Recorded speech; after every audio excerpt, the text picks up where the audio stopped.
Sabi po ni Ellen White sa Education, page 18, ano po?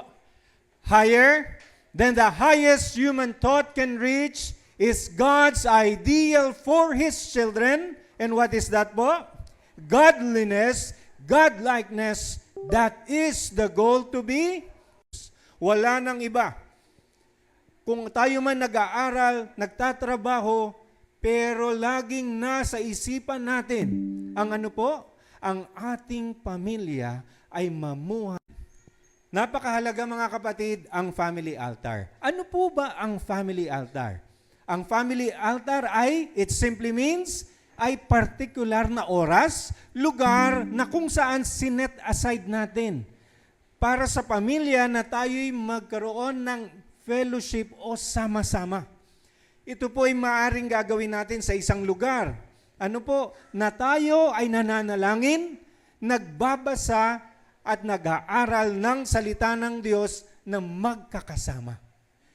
At ano pa po? Ang sabi dito, ang family altar din ay panahon kung saan tayo nagpupuri sa Panginoon, binibilang ang pagpapala, at dito natin na-extend yung time na mag-share ng testimony ang bawat pamilya sa kabutihan ng Diyos. At araw-araw ginagawa natin to, umaga at sa gabi, mga kapatid. Alam nyo mga kapatid, kung ito ay maa-address natin, ang mga issues sa tahanan ay ano po, magkakaroon ng solusyon. Bakit? Lagi sa umaga nag-uusap ang nanay at tatay, ang mga magulang sa mga anak. Ito na po ang inaalis ng kaaway sa napaka-busy schedule nating ito. Kaya nga po ang General Conference ay nagtakda ng isang subheto na kung saan pinag-aaralan sa napaka-busy schedule ng buhay natin, paano pa rin tayo magtatagumpay na maisasagawa pa rin natin ang family worship sa umaga at sa gabi upang ang ating family altar ay muling maging vibrant and inspiring sa bawat isa. Alam niyo mga kapatid, kung meron mang oras o panahon sa ating pamilya sa buong maghapon, ito dapat ang nilulook forward ng bawat isa sa atin. And this is a serious thing, mga kapatid. Ngunit may tanong. Anong tanong? Sino daw po ang mangunguna para establish at palakasin at patatagin ang family altar? Sa tingin niyo mga kapatid, parents, ang sabi. Ngunit sa parents, sino po ang mangunguna? Tingnan po natin ang sinasabi ng Spirit of Prophecy. Tingnan natin. Papindot po, sir. Ayan. Next. Ayan. Ano pong sabi ng Child Guidance? 521, paragraph 3. The Father, who is, sino daw po? High Priest o saserdote sa kanyang tatahanan, ang siyang maglilid ng ano daw po? Family worship. Ilan po mga tatay na nandito ngayon? Taas nga po ang kamay. Maraming salamat po. Mga tatay, tayo daw po ang mangunguna sa family worship. Amen. Aba, lumalakas ang amen ng asawa ko. Ibig sabihin mga kapatid, hindi tayo minsan ay tayo nahuhuli. Ano? Tayo pa yung pupungas-pungas, tayo nag-aantay, ano ba ang kakainin na? Yung pala dapat tayo pagbalikwas, abay, nasa na aking pamilya? At tayo magwa-worship na. O diba, napakasarap pakinggan. At makikita nyo ang inyong asawa'y labis ang ngiti. Aba, ang asawa ko, hinayaya kami mag-worship. Diba? Anong saya ng pamilya pag may tatay na nagdadala ng kanyang pamilya sa paanan ng Panginoon? Mga kapatid, lahat ng problema ay masusolusyonan. Amen? Kaya ang mga binata na nandito ngayon, alam nyo na ang role nyo. So bago kayong mag-asawa, alam nyo na dapat ako pala'y high priest ng tahanan, ako ang mangunguna sa family worship. At kung kami naman ay makalimot, paalalahanan nyo po kami. Kaya bago namang magtawag ang nanay, bulungan nyo na lang po kami. Daddy, magyaya ka na ng worship. Alam nyo kasi kami, minsan ay kailangan ng bulong. nakakalimot. Kaya mga kapatid, huwag niyo po kaming pagsawang makalimot kasi yung role namin ay kailangan namin gampanan. At pag iba ang gumawa nito, hindi yun ang plano ng Panginoon. Kasi masasanay kaming mga tatay na mag-relax. Ayan. Di ba? Kaya dapat tayo mga tatay, dapat maging proactive din tayo. Abay, paligayahin naman natin na una tayo kasi tayo'y masaya kasi dinadala natin ang ating pamilya sa paanan ng Panginoon. Amen mga kapatid? Lalo na mga tatay, malakas na amen? Amen! Talagang dito sa rooftop mga kapatid, simula mamayang gabi, kami ang mag-lead ng family worship. Yan. I-report nyo po pag hindi ha. Alright. Sabi po, bakit mga kapatid napakahalaga nito na tatay ang manguna? Alam niyo po ba mga kapatid, tayong mga tatay, ang larawan ng Panginoong Hesus sa tahanan. Hindi nakikita ng mga anak natin at asawa natin ng Panginoon, pero paano nila makikita? Sa pamagitan ng ating muka mga kapatid. Sa ating karakter na sinasalamin ang Panginoon sa tahanan at sa pamamagitan nito, lalo nilang iniibig ang Panginoon. Alam niyo po si Abraham kung bakit nanatiling tapat ang kanyang mga anak sa Panginoon? Dahil siya ay kitang-kita nila na buhay ang Diyos sa tatay nila. Kaya mga ama, ito po ay challenge sa bawat isa sa atin. Kaya ang perfect example na binabanggit kong si Abraham, merong patunay ang Panginoon. Sa Genesis 18:19, basahin po natin sama-sama. For I know him, that he will command his children and his household after him, and they shall keep the way of the Lord to do justice and judgment. Biro nyo, sinabi ni Abraham, mga kapatid, ng Panginoon sa kay Abraham, kilala ko si Abraham. Pwede bang palitan natin? Kilala ko ang mga tiga-rooftop na mga tatay na kanyang tuturuan ang kanyang pamilya na sila ilalakad ng matuwid sa Panginoon. Ukol sa banal na salita at higit sa lahat sa kanyang katuwiran. Mga kapatid, ito ang panawagan sa atin na maging katulad tayo ni Abraham. Ninanais ko ang testimony sa akin ni Weng at ni Onyx, mga kapatid.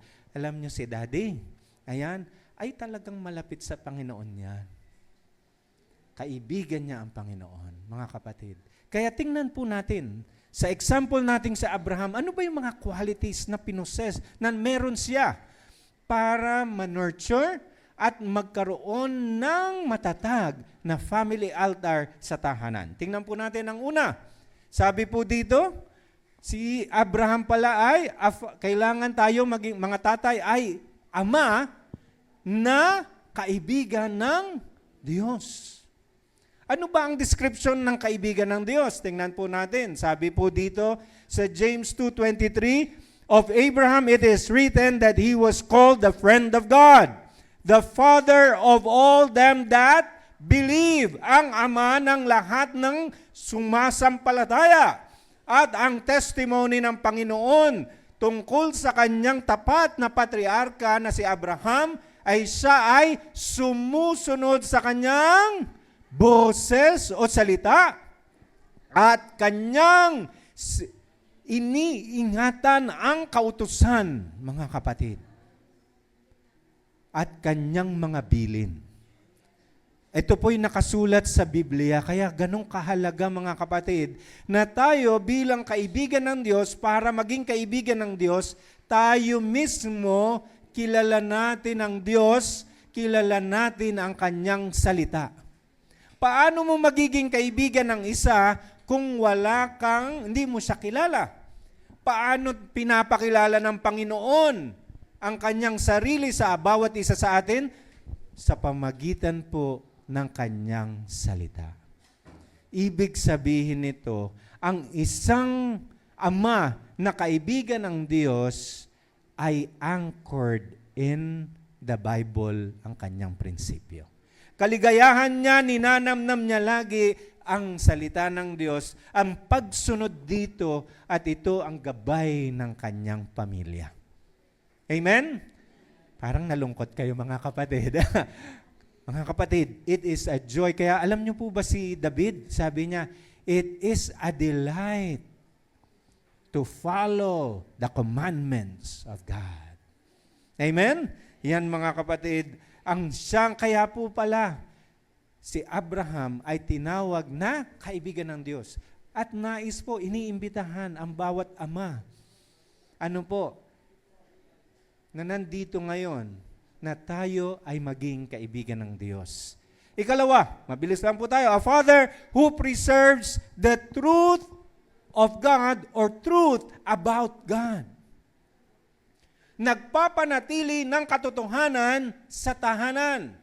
Sabi ngayon ulit sa Patriarchs and Prophets, page 140, paragraph 3, basahin po natin. It was high honor. Ibig sa daw po, isa pong pagkilala, mataas na pagkakilala kay Abraham na siya ay tawagin na kung saan siya ang nagpapanatili ng katotohanan ng Panginoon sa sangkatauhan. Sa buong mundo, mga kapatid.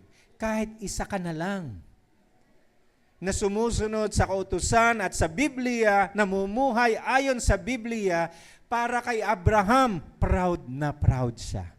Saan siya nakatira? Sa Canaan. Siya'y napapalibutan ng mga idol worshippers, mga kapatid, sumasamba sa Diyos-Diyosan.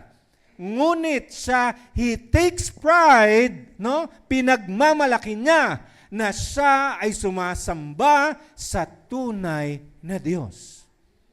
Pinapanatili niya ang katotohanan buhay sa kanyang pamilya. Ito po, bakit mga kapatid? Dahil sa pamagitan ng pamilya nyo na nagtatapat sa salita ng Diyos, pagpapalain ang sangkatauhan. Naalala niyo po ang sambayanan ni Lot? Ang Sodom and Gomorrah. Bago sunugin ang Sodom and Gomorrah, nag-plead pa si Abraham, Lord, kung may 10, gugunawin mo ba ang Sodom? Hindi. Pero ano nangyari mga kapatid? Ilan na natira? 3 lang yung nakatakas mga kapatid. Di ba? Pero kung merong nagtatapat, mga kapatid, hindi ginunaw ang Sodom and Gomorrah.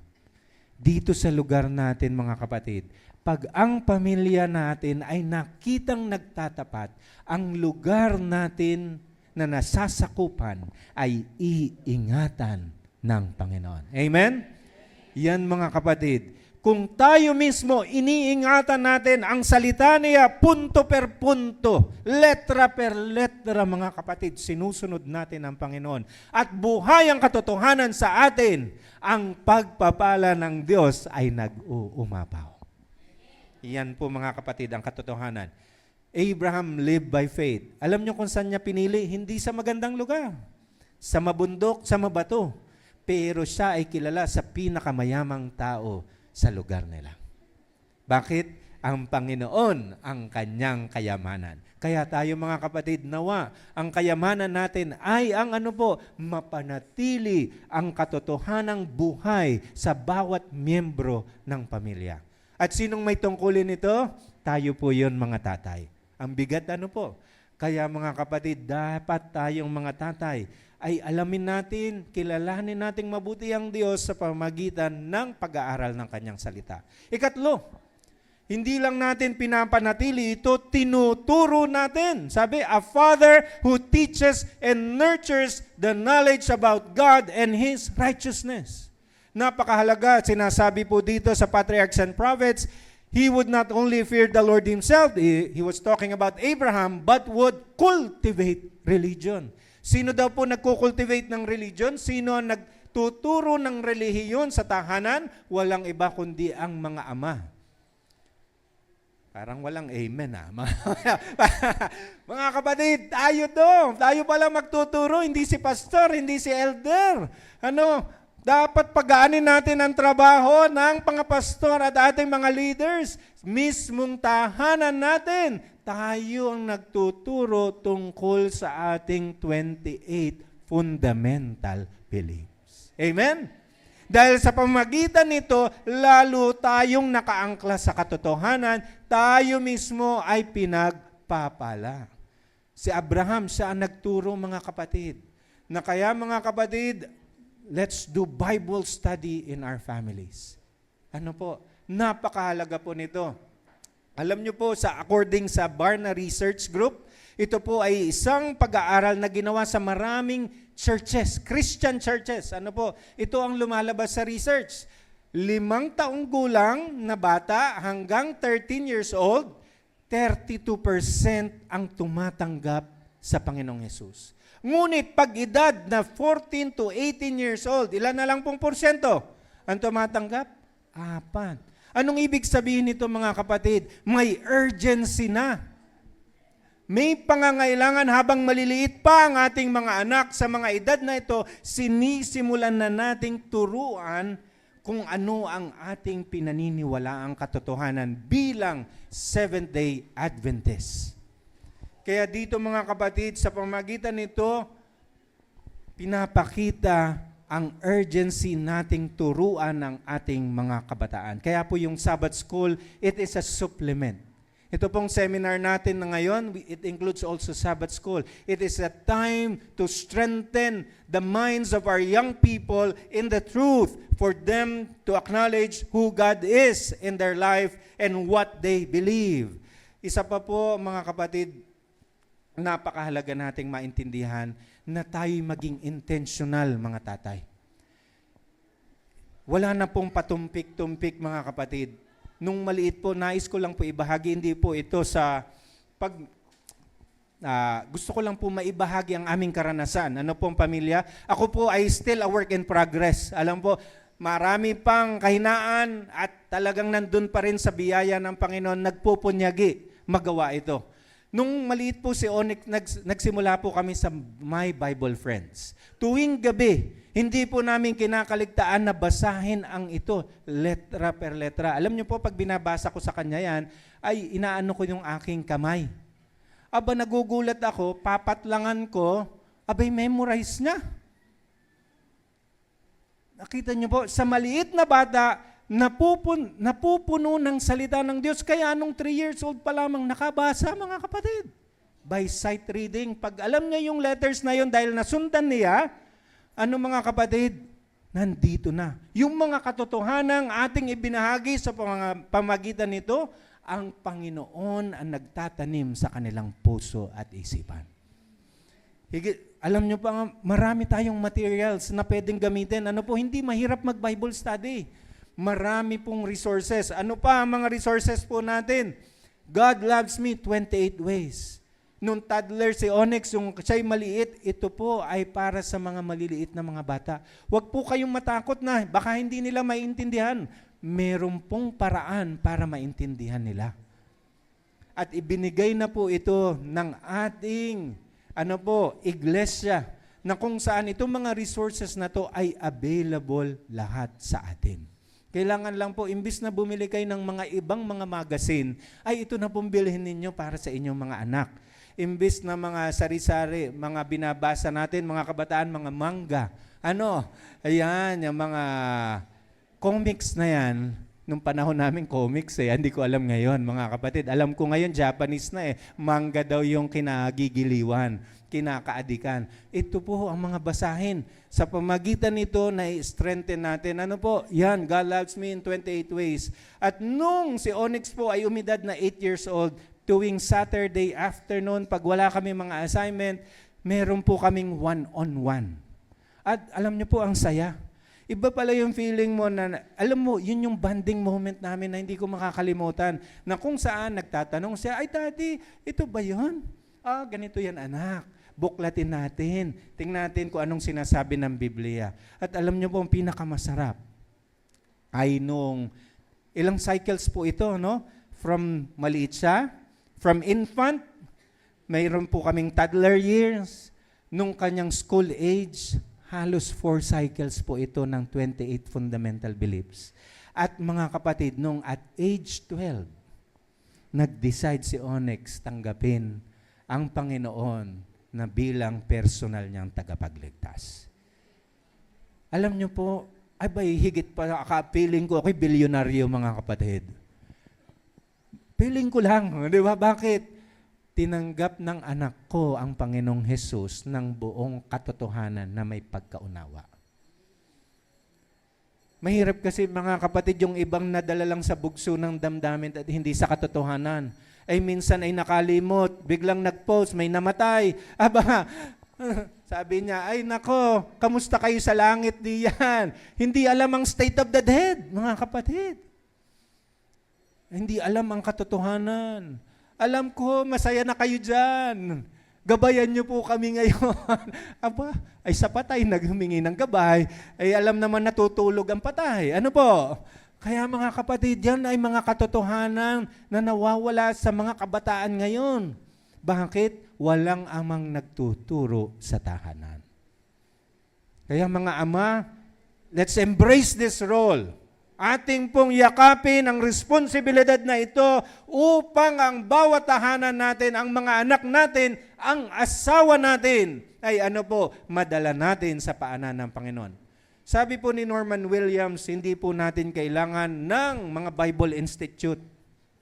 Kailangan lang po ng isang ama na handang magbuklat ng kanyang Biblia, basahin ito sa kanyang pamilya dahil ang salita ng Diyos ang siyang nagbibigay ng pagbabago sa bawat isa. Mga kapatid, hindi niyo po kailangan maging Bible scholar para basahin ang Biblia. Kailangan nyo lang po ay isang puso na handang tanggapin ang katotohanang sinasabi nito. Amen? Sa pamagitan ng banal na Espiritu, bibigyan niya po tayo ng karapatan maunawaan ang mga bagay na ito. Amen? Yan po mga kapatid ang panawagan sa bawat ama. Ika-4, malapit na po. A father who leads his family to worship the living God. Ang pagsamba sa Diyos mga kapatid, ang siyang napakataas na panawagan sa bawat ama. Na sa pamamagitan, alam niyo po ang pagsamba, minsan naiisip lang natin ay worship. Pero ang pagsamba po mga kapatid ay pamumuhay na may pagkikilala sa ating Panginoon. Na ang bawat ginagawa mo ay ina-acknowledge mo ang Panginoon sa buhay mo. Kita ba yan ng mga anak mo? Alam mo anak, na-promote si daddy ngayon sa trabaho. Hindi dahil magaling si daddy, pero dahil sa biyaya ng Panginoon. Di ba? Alam mo anak, meron akong iuwi sa'yo buong buo na 13-month, mami. Yan. 13-month ko, mami, ibibigay ko sa'yo. Bakit pinagpala tayo ng Panginoon? Wala akong masyadong ginawa. Minsan nga, pumetiks pa ako sa trabaho, pero binigyan ako ng 13-month.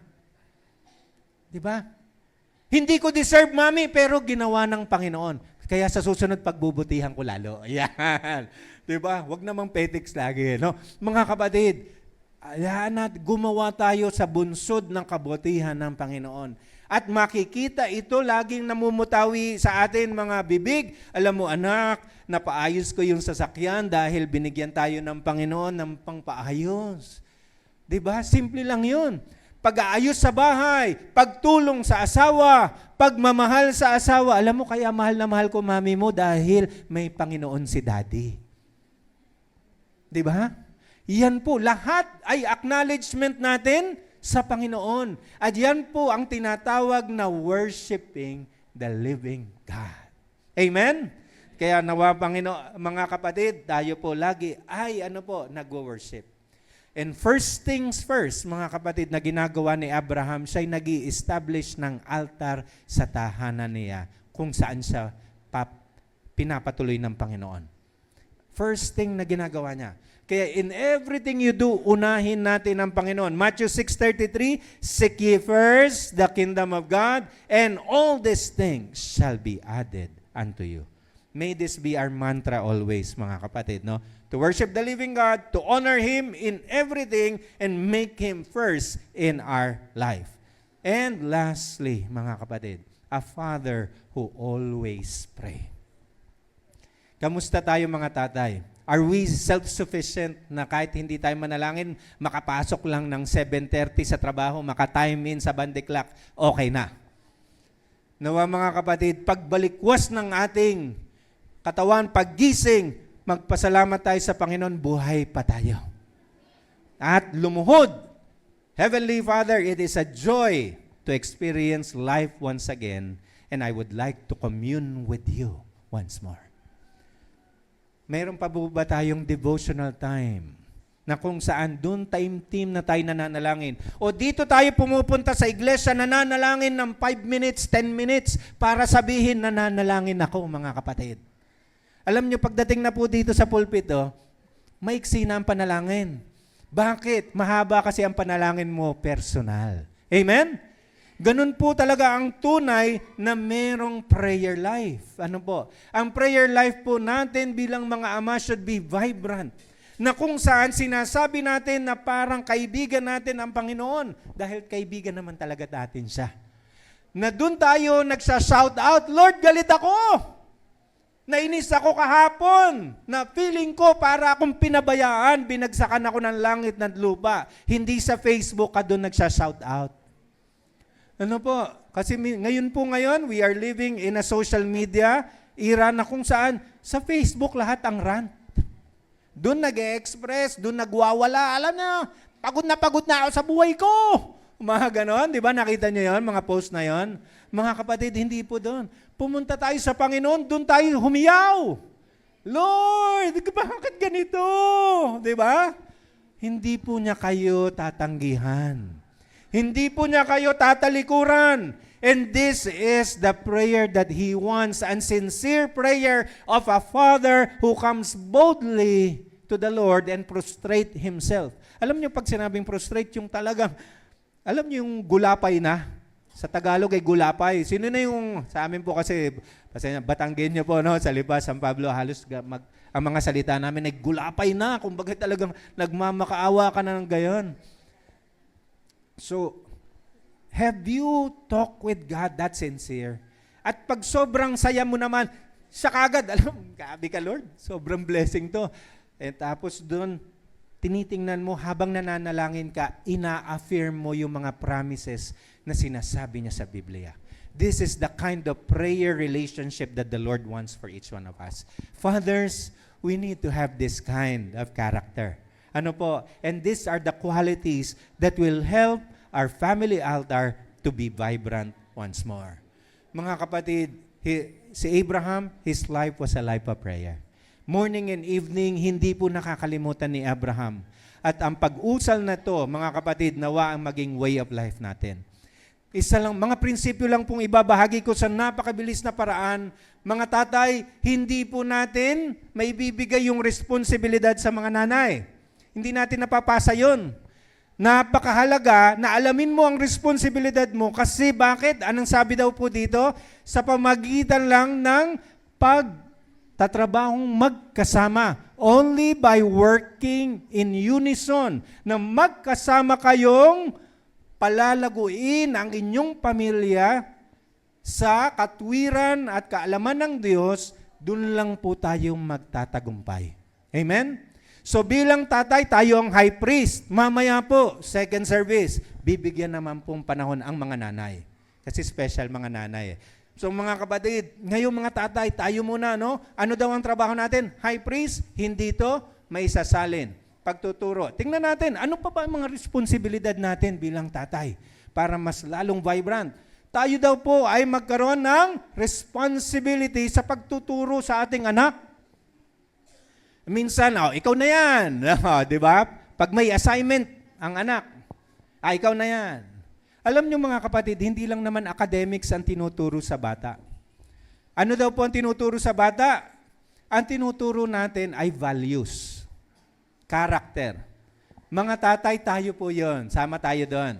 Bagaman primary, ang responsibilidad nun ay nanay. Pero pagdating ang disiplina, tatay, let's assert a role para makita nila na merong disiplina sa tahanan natin. Pag may mga pasaway na mga bata, ay manguna din tayo, tulungan natin ang ating asawa. Na magkasama kayo, magkatuwang kayo, hindi kayo magkaiba ng disiplina. Amen? Kaya mga kapatid, dito natutulungan natin ang asawa. Pagdating natin sa bahay, huwag yung palambot-lambot. Mami, ano bang maitutulong ko sa pagtuturo kay anak? Ayan, di ba? Ay, dalawang anak nyo. Ay, sige, ako naman dito sa kabila. O, di ba? Ay, tingnan nyo kung anong grabe ang ngiti ni May. Ay, Daddy, thank you. I love it. Di ba? Yan yung mga ano. At ano daw po ang tinuturo nating una? Love and respect. Number 1, mga tatay, love pinapakita natin sa asawa natin. Sa pamagitan ng pagmamahal natin sa asawa natin, natututunan ng anak natin na mahalin din ang ating asawa. Respect naman sa mga asawang babae sa mga asawang lalaki, para igalang naman kami ng inyong mga anak. Pag sigaw-sigawan nyo lang naman kami, anong sasabihin ng mga anak? Wala to si Daddy, di ba? Wala na kaming authority. So nawawalan, di ba? Kaya balanse, grabe ang Biblia, no? Sa mga babae, ang kailangan nila ay pagmamahal. So mga lalaki, anong tungkulin natin? Mahalin. Ang babae, respeto. Ayan. Kasi bakit? Sinong nakakalimot magrespeto? Malimit ay kababaihan. Ayan. Pero sino ang nakakalimot magmahal? Ang lamig pagdating sa bahay. Nasaan ang pagkain? Oh, ba't dumi-dumi din diga? Kita nyo na parang ikaw ay hari pagdating sa bahay. May pag-ibig ba doon? Wala. Dapat pagdating sa bahay, kamusta kayo? Na-miss ko kayo, mami. At hindi tayo nagkita ilang oras. Wow. Ay, di ba? Tingnan ko lang kung hindi sumarap ang pagsasama. Kaya talagang huwag pahina-hina. Pag-uwi, sabi nga dun sa message kanina sa family time, may buong lakas, di ba sir? Hindi ko makakalimutan yung buong lakas. Kung anong sigla ninyo pagpunta sa trabaho, pag-uwi, magtira naman kayo ng kasiglahan. Amen? Yan, kita nyo, ngiting-ngiti lahat. Yan. Sunod, sabi daw, kaya may kasiglahan tayo. Anong gagawin natin? Kailangan nating maalagaan magkaroon ng palangiting atmosphere. Masayang atmosphere. Akala ko dati, ang asawang babae yan nag-aano nito. Ngayon ko nalaman, sabi sa Adventist home po ito, ha? Sabi dito, to sustain in the mother in her work of care by his cheerful looks. Sa pamagitan daw po ng masayang ngiti natin, mga ama. Pag-uwi pala natin, kaya pala nagtataka kayo bakit mainit ang ulo ng asawa nyo dahil hindi kayo nakangiti. Pero subukan nyo ngumiti. Pero pag nakasimangot pa rin, iba na yon. Dumalangin na kayo. Okay. And ang sunod nun, kind words. Iba, no? Matindi ang bilin, mga kapatid. Sa ating mga kalalakihan, ang bilin sa atin ay maayos, malumanay na pagsasalita. Iba kasi tayo magsalita. Pag nagsalita tayo sa kanila, guhumundo nila. Pero tayo, sabihan nila na masakit, medyo matibay-tibay tayo. Amen? Bakit? Nakaangkla kasi tayo sa Panginoon. Kaya yun ang sikreto, mga kapatid. Pagdating sa bahay, masaya. At higit sa lahat, maganda ang pagsasalita. Alright? Yan po ay ayon sa Adventist home, hindi ko po yan sariling salita. Sabi pa po dito, in your words, cultivate refinement, manners, courtesy, and gentleness, and you will be rewarded. Kaya yung sinasabi ni Sir, yung paghiling, hindi mahirap. Bakit? Cheerful ka kasi. Yan, di ba? Ang hirap naman, hiling ka ng hiling. Ikaw galit-galit ka naman pag simula pa lang sipa na kagad yung mga nakakalat doon. Hindi man lang makatulong. Tapos sabi mo, kakalabit ka na. Biglang saya-saya ka bigla pag nandun sa panahon na yon. Mahirap yon. Hindi mo naihanda. Kailangan ng paghahanda, mga kapatid. At ang paghahanda nun ay ano po? Refined words and cheerful looks. Amen? Ayan. Sinasabi pa po dito, mga kapatid, no, yung bilin ko kanina, na yung pagngiti ninyo, ano po, nabaon sa trabaho, pagpunta sa boss, good morning sir, handa na akong tapusin lahat ngayon. Di ba? Pagdating sa trabaho, sigasig. Pagdating sa bahay, parang lantutay na. Mami, ako'y gutom na. Ano gan nakahain? Ay, wala pang naluto. Ay, ano ba yan? Pagod na pagod ako. Tapos, ba't ang kalat dito? Tapos naghihiyaw. Walang sasalubong sa akin. Di ba? Mga kapatid, anong mararamdaman? Cheerful ba ang family? Hindi. Di ba? Pero yung paglabas mo, siglang-sigla ka. Di ba? Dapat, kung anong labas mo, dun sa pinaka-importanting tao sa buhay mo, dapat meron kang baon na kasiglahan. Kaya, nung una po mga kapatid, I will confess, ganito po ako. Yung origin, yung sinabi, pag-uwi ko, walang energy. Pagkatapos, uupo, hihima, tapos, ay talagang ano bang balita? Ganun kagad. Hindi ko man lang kinamusta ang asawa ko. Aboy, paglabas ng asawa ko sa kwarto, ano ba yun, daddy? Oh, grabe, pahina-hina ka. Ganun, sabi sa akin, wala kang energy man lang sa amin. Hindi pwede yan. Abay, talagang simula nun mga kapatid, ako'y nakahihilata na, balikwas. Abay, oo nga naman. Bakit yung mga pinaka-importanting tao sa buhay ko, wala akong energy? Pero dun sa mga, hindi ko naman kaano-ano, ay talagang doon ko lahat inuubos. Pati yung kasiglahan ko makipagbiro sa mga kaibigan, hindi ko man lang magawa sa asawa ko at sa anak ko. Ay ba't ang tatay ko, pagkasama yung mga kaibigan niya, ay talagang hiyaw sa tawa. Pero pag kami ang kasama, puro yung cellphone. Huwag mo akong guluhin. Di ba? Punta ka dun sa kwarto mo. May mga gayon, no? Ayaw makipag-usap. Dapat mga kapatid, pag uwi natin, kamustahin ka agad. Mami, kamusta ka? Kamusta maghapon mo? Kung nagtatrabaho siya, kamusta sa trabaho?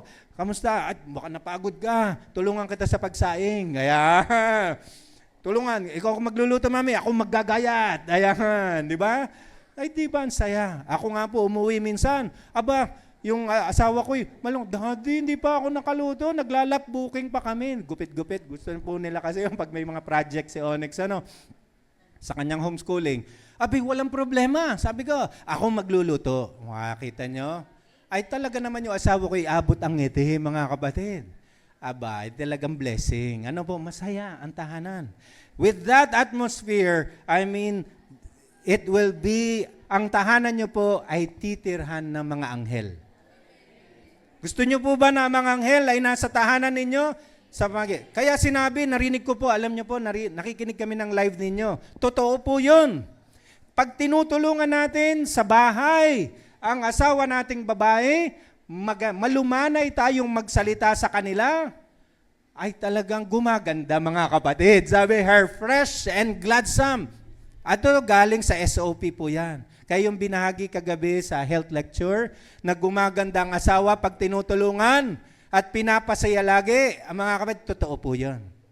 And that is supported by spirit of prophecy. Kaya tinitingnan ko po, kanina pa ako sipat ng sipat, buti na lang fresh kayong lahat. Ibig sabihin, mababait ang inyong asawa. Amen? Ayan. Amen. Totoo po ba? Parang alanganin yung pagka-amen. Wala pa tayo talagang bumbo.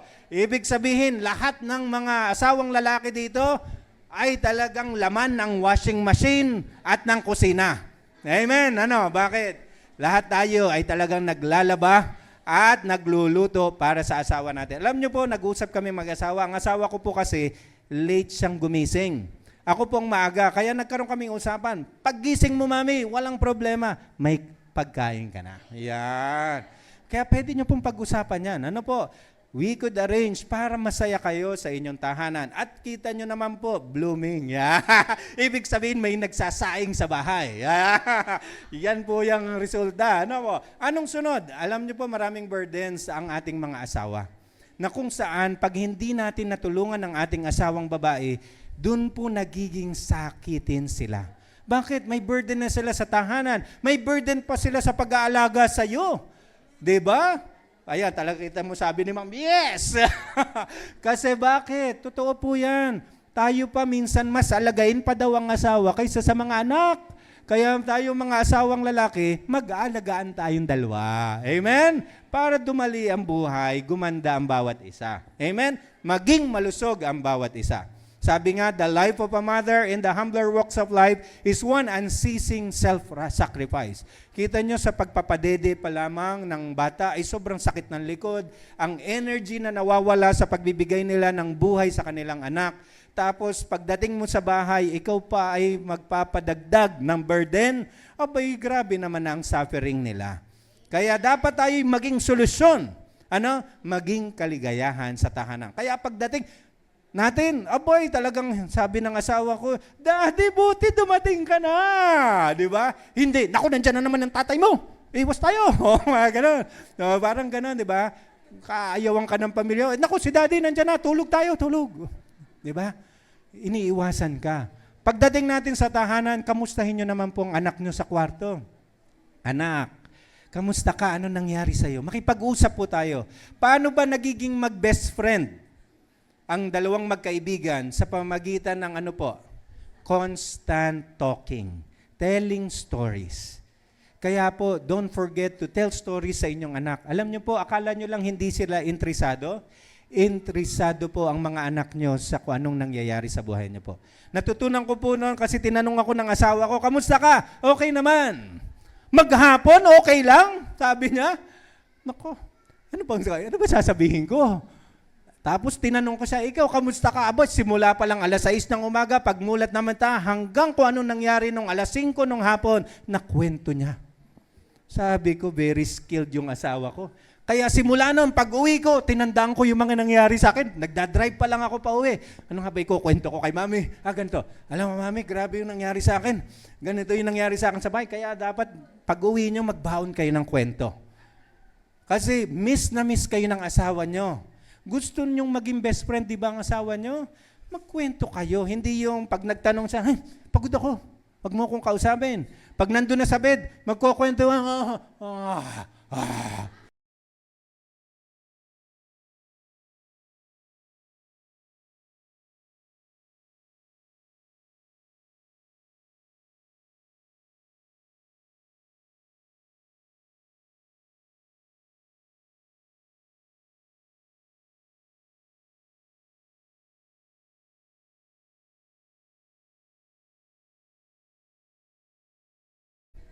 Take time to talk with your wives. Kaya po, simula po noon, nagbabaon na ako. Kahit isang kwento lang. Ang sunod ko kagad, tatanungin ko siya, yun yung technique. Tanungin nyo kagad yung asawa nyo. Bato, ikaw mami, kamusta ka? Di siya na yung magkikwento. Pabangkain nyo lang yung asawa nyo. That's the technique.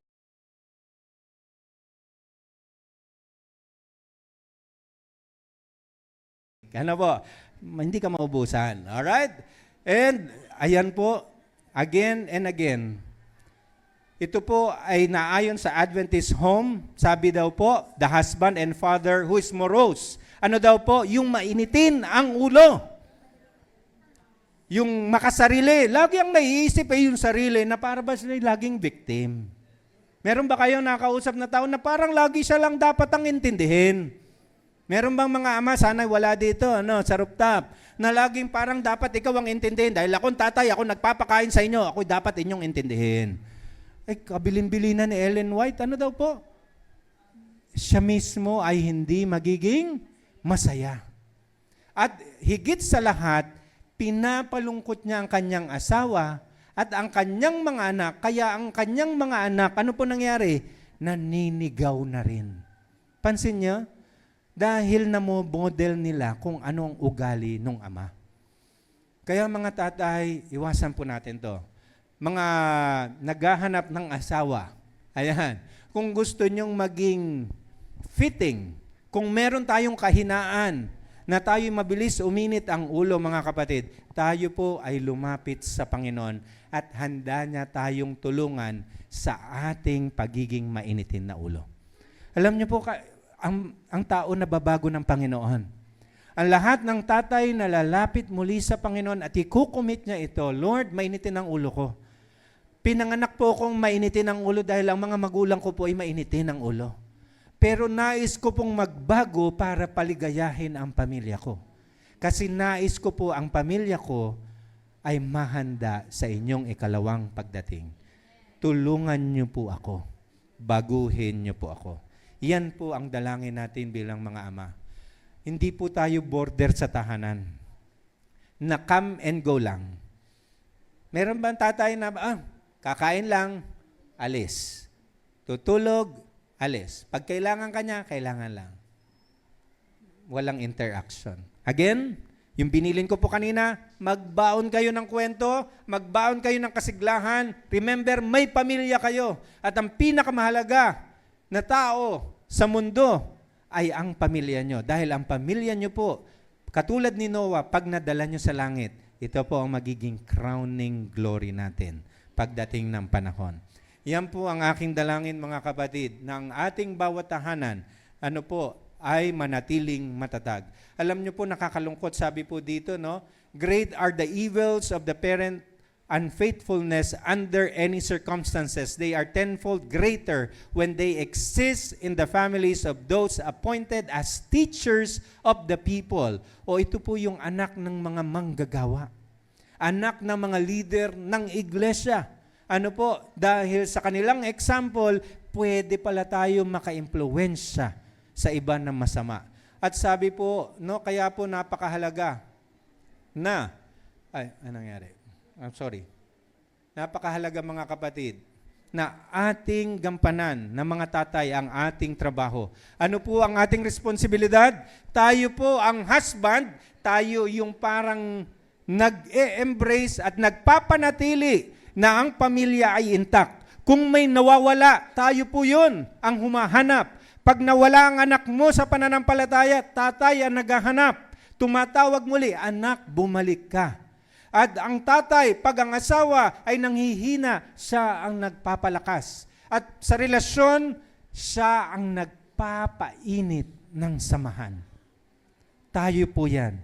Kung alam ng bawat ama ang kanilang tungkulin, walang pamilyang masisira. Ito po ang itinalaga ng Panginoon sa atin. Dahil ang tahanan natin ay hinanda niya para sa pagporma ng kanyang karakter dito sa sangkatauhan. Ito po ay sa pagpapalago ng ating misyon, ang trabaho ng kaligtasan. Nawa ang bawat pamilyang matatagpuan dito sa rooftop ay makikita ng Panginoon nakalista sa aklat ng buhay at nagtatapat sa Kanya. Maraming salamat po.